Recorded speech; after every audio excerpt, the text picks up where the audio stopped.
বন্ধুরা, এই দেখো আমাদের আজকের খাবার হচ্ছে বন্ধুরা, ভাত সঙ্গে ঘি নিয়েছি, আলু ভাতে নিয়েছি, আর তরকারি আছে বন্ধুরা, দেখাচ্ছি তোমাদের।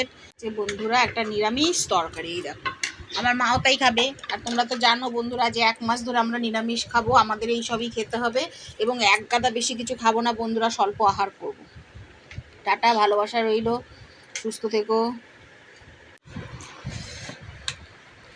নিরামিষ 1 মাস খাচ্ছি বন্ধুরা, যদি ভালো লেগে যায়, অসুবিধা না হয়, চললো নিরামিষ, আর মাছ মাংসতে যাব না, একদম ছেড়ে দেবো বন্ধুরা।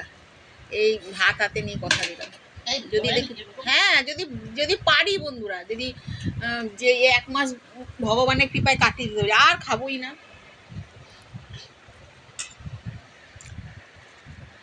যেটাতে শরীর সুস্থ থাকবে বলো বন্ধুরা, এত হাই প্রেশার।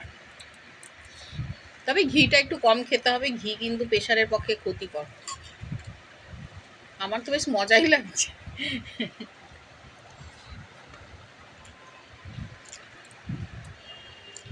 বেশ ভালো লাগছে নিরামিষ খেতে।